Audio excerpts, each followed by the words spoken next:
my goodness, today is just not my day. I got, my phone ran out of storage, so I had to delete some things.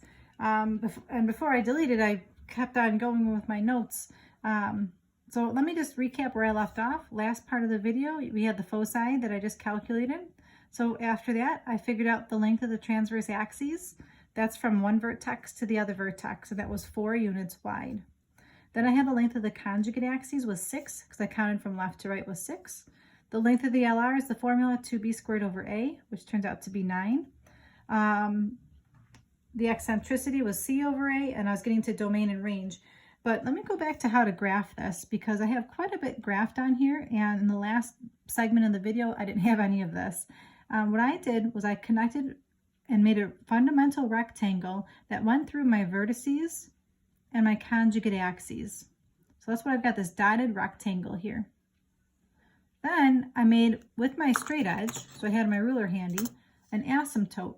The asymptote goes from corner to corner of my fundamental rectangle.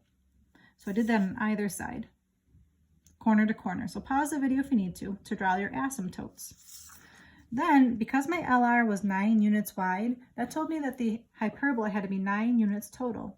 So I divided by 2, and that told me to go 4.5 in each direction. So I went from my focus, and I counted over 4.5 spaces to the right and 4.5 spaces to the left. 4.5 spaces to the right, 4.5 spaces to the left. And then using my pencil, I connected my vertices to my LR points, and I continued my hyperbola so it got closer to my asymptote, but doesn't cross it. And I did that on the other side as well. So sorry about that. That's what you missed when my video cut out.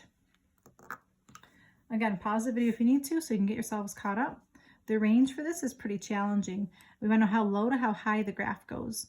So this would be a good spot to maybe, like I said, pause the video and see if you can figure out what the range will be. In this graph, the graph does go down forever. So I've got a negative infinity, and it goes up to this point right here. That would be 0 with a hard bracket. Or, so I'm using this union symbol, it picks up again at this vertex. So I've got a hard bracket at 4, and then the graph does continue to proceed up forever. So it goes up to infinity. So that's the entire first question in completion. Sorry about the video cutting out. Hopefully the second question will go a little more smoothly. All right, so here we go. Again, pause as you need to, but I'm going to go through this kind of briefly. Let's see, position. Since x is first, it's going to be position 1. A is always the square root of the first denominator, so that's a 4. B is the square root of the second denominator, so that's a 3. I use the normal Pythagorean theorem on the side of my paper to figure out what C is. So I've got 16 plus 9 is equal to C squared. 25 is equal to C squared, so C is the number 5. The center comes from the numbers inside the parentheses, so I've got -3, 2. All right, so now this is when I start plotting what I know and then filling in the rest. So I know my center is -3, 2. 1, 2, 3, 1, 2. Again, pause the video if you need to. Then I look at the number underneath the x. There's a 16, so that tells me I'm going 4 in each direction on the x-axis. So let's see, 4. 1, 2, 3, 4, that's 1 point. And that's one of my vertices. 1, 2, 3, 4, that's my second point, and that's my other vertex. Remember, the first denominator is always the vertices for these hyperbolas. I'm going to write down those coordinates. The coordinates of my vertices, if I were to count them out, are 1, 2, and -7, 2. Now the foci, actually before I get to the foci, let's do the y values. Underneath the y is a 9, so it means I'm going up and down 3 spaces. 1, 2, 3. That's going to be my conjugate axes. 1, 2, 3. That's my conjugate axes. With my pencil, I'm going to make a fundamental rectangle. This is where the video cut out last time because my storage was full on my phone. This online learning is very challenging for me. I'm trying my best, and I hope that you guys are trying your best. It's definitely not easy for me at all. All right, so I'm making a fundamental rectangle, and the fundamental rectangle is going through my vertices and my conjugate axes. The purpose of my fundamental rectangle is now I can draw my asymptotes. So from corner to corner, you want to line it up.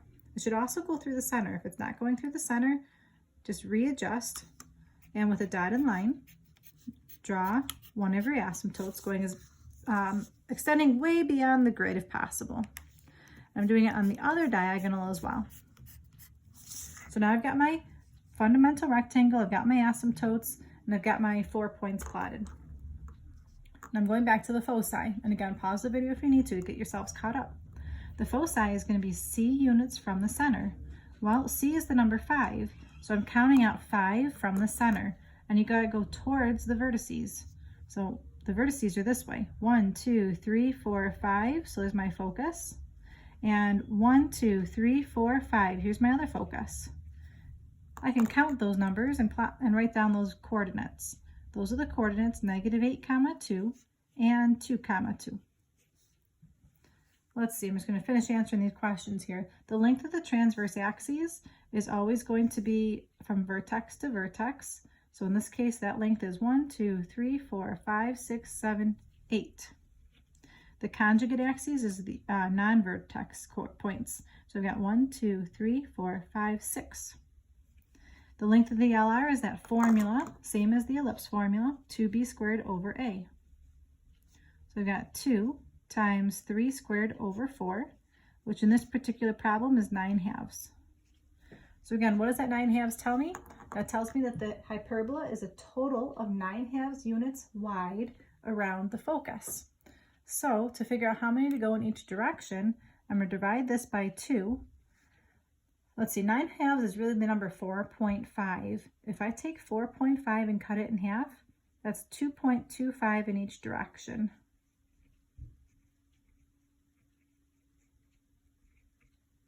So I'm going from the focus, and I'm going to go out 2.5 in each, or 2.25 in each direction. So 1, 2.25 might be here. I'll call that my LR.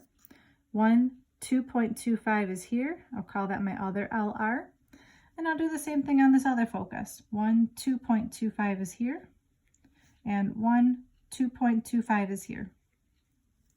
So now with my pencil, I'm going to connect my vertices to my LR points and approach them to my asymptote, but don't touch them, to the best of your abilities. And I'm doing this in pencil so that in case I do make a mistake and touch the asymptotes, I can go ahead and erase it. So from my vertex to my LR, and then approaches the asymptote. From my vertex to my LR, approaching the asymptote. So that's my hyperbola completely graphed, and now I can finish this question. E is the eccentricity, which is the formula C over A. In this question, that's just going to be 5 over 4. The domain is how far left and right the graph goes. Well, this graph goes left and right forever, but there's this whole section in the middle that doesn't exist. So I'm going to go and say it's from -infinity until this point right here. This is the point -7. Hard bracket, or it picks up over here, which is at 1, and then it goes to the right forever to infinity. The range is how low and high it goes. This graph goes all the way down to -infinity and up to +infinity. Again, this is the first day of the hyperbola section, and it's really important that you practice these questions and master the parts of a hyperbola in order to go on to tomorrow's lesson. The homework today is that same worksheet that we've been working on, but it's going to be just the 2 questions, number 6 and number 7. It's going to be graph and tell all. So just like this, when you're doing your homework tonight, you're going to graph it on graph paper and tell all these elements about those graphs. Thank you for signing in again. I really appreciate it. You guys are doing a great job. Stay safe and know that I miss you all. Bye, everybody.